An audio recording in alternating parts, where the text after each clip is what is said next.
Welcome back guys sa panibago nating episode. Nandito tayo ngayon uli sa Libertad Antique. At dito magdi-day dive tayo. Subukan natin makahanap ng mga monster fish. Aba, monster fish! At syempre, una sa lahat, nagpapasalamat tayo sa Diyos sa panibagong pagkakataon, panibagong buhay na pinahiram sa atin para makita pa ang araw na ito. Amazing! Let's go guys, samahan nyo ako, tara! At dito nga guys, sa unang drop natin, may mga nagkukumpulang mga isda, mga parrot fish, at sinubukan ng tirahin. Ayan, hindi natin tinamaan.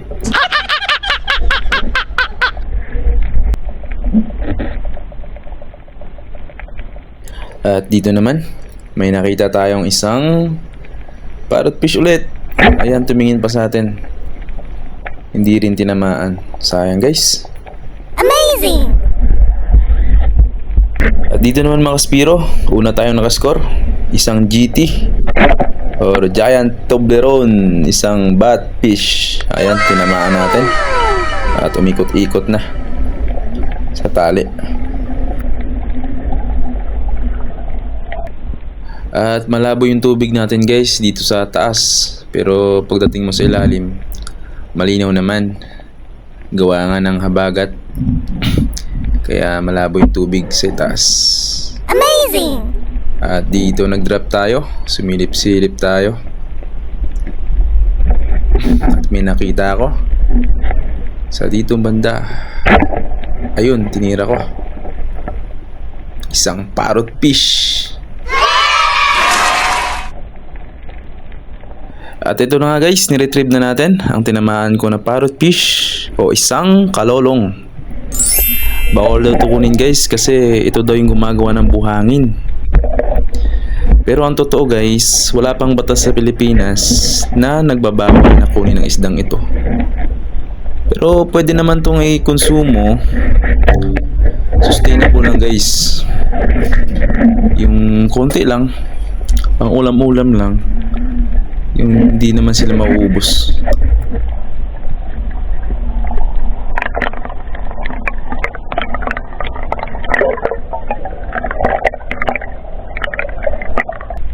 Dito naman mga Kaspiro, tinawag tayo ng kaibigan natin. May nasipatan daw siyang grupo ng sturgeon fish o isang palid. At pumira tayo ng isa. Pero hindi tinamaan.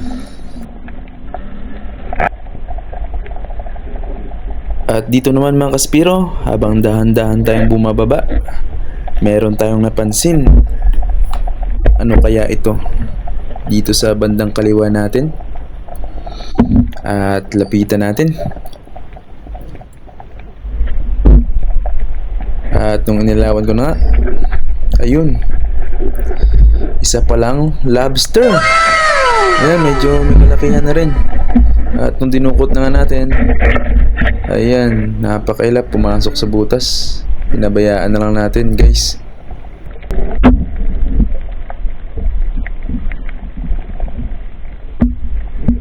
Ito yung last dive natin guys bago tayo kumain ng tanghalian. At nagbabaka sakali tayo dito. Kung mayroon tayo makitang isda. Mababaw na to guys. Nasa mga 7 meters na lang. Pero trinay pa rin natin. At dito nga, pag ilaw ko, mayroon akong mapansing isda. At nung tinawag ko, ayun, sa pulka. Isang malaking suga. Hindi ko sure guys kung suga ba ito. Kasi pula siya na malaki. Sobrang laki niya guys. Yung suga kasi maliliit lang dito sa amin. Pero suga na rin siguro to. Ayan.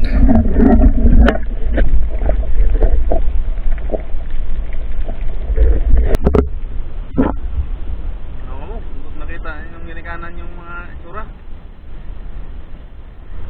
Dito umahon na tayo guys. Nasa alas 2 na rin ng hapon. Medyo alanganin na.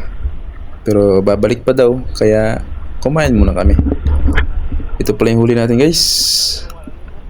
Mga parrot fish, suga, tsaka batfish. Ayan, malaking suga to. Ngayon lang ako nakahuli ng ganito kalaki. Nasa mahigit kalahating kilo na isa.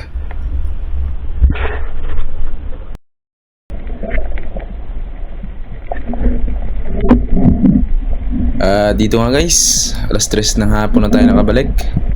Medyo alanganin na, pero magbabaka sakali pa rin tayo.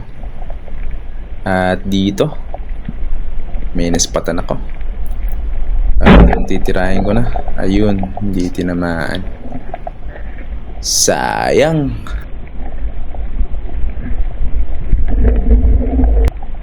At ito mga kaspiro, dahan-dahan tayong bumaba papuntang kailaliman ng mundo, sa lugar ni Aquaman. At may nakita tayo. Tutukan natin. At nung nilapitan na, patay kang isda ka, kinaliskisan lang. Napakalinaw ng tubig ngayon guys. Merong parte na malabo, may parteng malinaw ang tubig.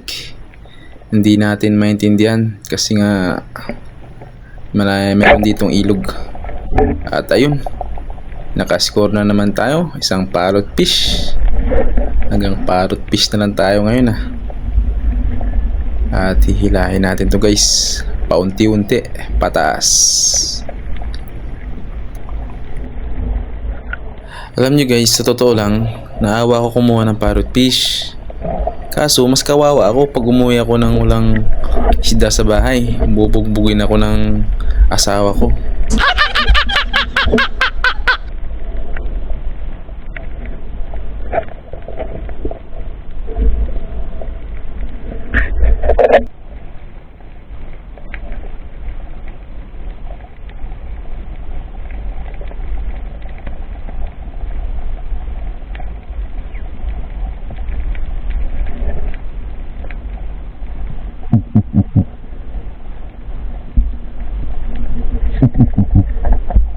Dito guys, nag-fish goal tayo at naka-score tayo.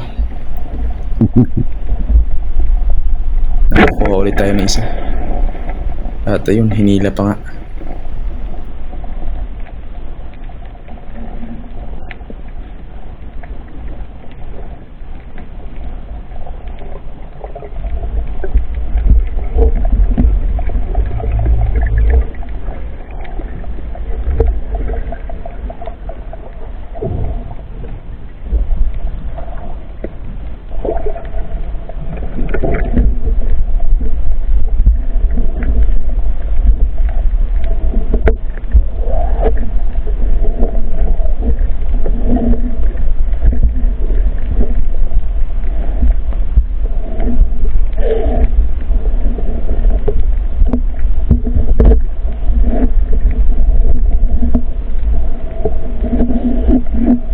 Isa na namang blue parrot fish.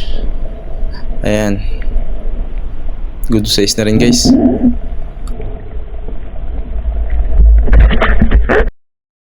Ito yung uli ng kasama natin guys.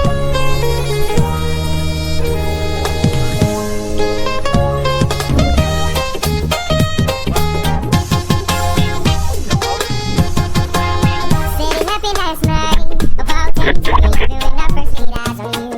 We're standing in line, into club, it was heaven, it was just like heaven. At dito nga guys, sinabutan na tayo ng dapit hapon. Ayan, padilim na. Alas 6 na yan guys. At ito yung huli natin. Parrot fish, puro parrot fish na lang. Susunod bawi tayo guys. At ayan, pauwi na tayo. My heart on fire, and I might have won with you. Set my heart on fire, and now I'm so in love with you, my everything. Salamat sa panonood guys. Please subscribe po kayo sa aking YouTube channel, Spirong Gala TV. Thank you po. Bye bye.